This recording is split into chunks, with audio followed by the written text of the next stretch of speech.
So there's a rabbi on the Upper East Side of New York named Chaim Steinmetz. He is the rabbi of a synagogue called Kehillat Jeshurun. It's probably the most prominent Orthodox synagogue on the Upper East Side of New York. It's one of the most prominent Orthodox synagogues in all of New York, in fact, in all of America.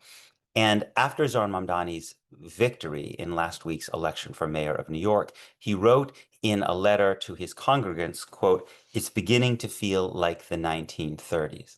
It's beginning to feel like the 1930s." He's not the only person who feels this way. A prominent rabbi in the Hamptons on Long Island announced that he's going to build an entire Jewish day school because he's expecting so many Jews to flee New York City in fear and come out to Long Island, and he's going to build a day school for their children. Now, for many, many people, many non-Jews, but also many Jews, many progressive Jews, this is baffling. It just really, really hard to understand how people could look at Zohar Mamdani, a guy who won at least a third of the Jewish vote, a guy who's got tons and tons of Jews in his campaign, a guy who speaks again and again and again about Jewish safety and about his opposition to anti-Semitism, a guy who smiles constantly, that they would feel this level of terror just because Mamdani believes that Israel should be a state in which Palestinians and Jews are treated equally. But it's important to try to understand the reason for this terror, which I think in many, many people cases is actually genuine. And it's also really important to understand that this kind of terror is not a particularly Jewish story. It's not a particularly Jewish phenomenon. I think it's important to emphasize that because the exceptionalization of Israel and Jews, I think, can lead to anti-Semitism.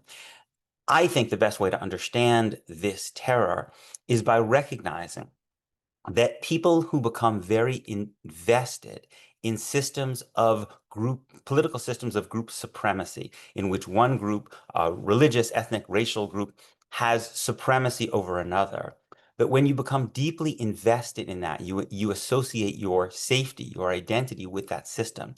The prospect of equality comes to seem extraordinarily frightening. Indeed, equality becomes in a way tantamount to death. The prospect of equality is associated with death or at least subjugation.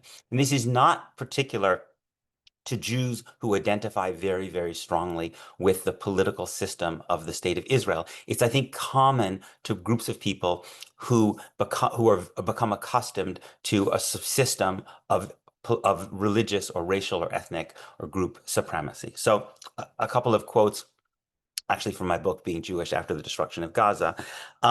In 1998, when the Good Friday Accords were signed, which gave Catholics equality in Northern Ireland, the Protestant leader Ian Paisley called the Good Friday Accords a prelude to genocide. In 1979, there was a poll of white South Africans which found that 84% of white South Africans believed that if there were a black government in South Africa, quote, the physical safety of whites would be threatened.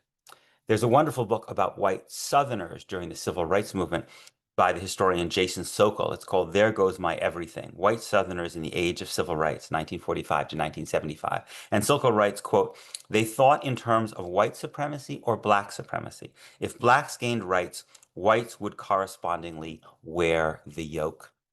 This, I think, is what we see in the reaction to Zohar Mamdani. We see it among Jewish Israelis, but we also see it among Jews in New York and other places who are very, very strongly identified with Israel's political system.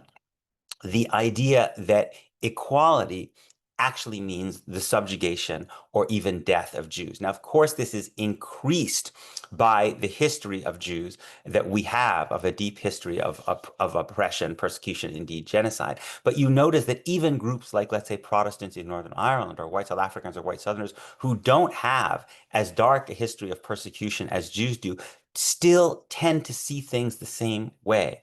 That they look at someone like Nelson Mandela or Martin Luther King or the Catholics in Northern Ireland, and they don't see people striving for equality. They see people striving for their subjugation, and they're particularly reinforced in that by the fact that these people who represent subordinate groups often have a great deal of anger towards these systems of supremacy, and in many cases even are involved in acts of violence. And I think it's in that framework that you can start to understand why people can look at Zohar Mamdani and they might recognize that he seems like a nice guy, that he smiles a lot. They may even recognize that some Jews like him, that he's got Jews in his campaign, that he says he's against anti-Semitism. But none of that really penetrates if you very deeply associate the system of Jewish supremacy with your very safety. And so when you see, and these people are right to recognize that Zohar Mamdani is an opponent of Jewish supremacy. As he said, he doesn't believe that Israel should be a state that gives Jews legal privileges over Palestinians. He believes that all states should be based on a system of equality under the law. And although many Jews in New York are very accustomed to that idea and even would support that idea in the United States, their strong association with a system of Jewish supremacy in Israel means that it doesn't matter how much Mamdani smiles, and it doesn't matter how many, left-wing Jews he hangs out with. What he is proposing to do represents an enormously dangerous threat to the safety and well-being of Jews in Israel, and indeed, by extension, Jews around the world. And unless one actually confronts this basic association of supremacy with safety and the association of equality with subjugation or death, I don't think you're going to be able to understand, not or effectively respond to statements like Rabbi Chaim Steinmetz, where he says New York is like Nazi Germany.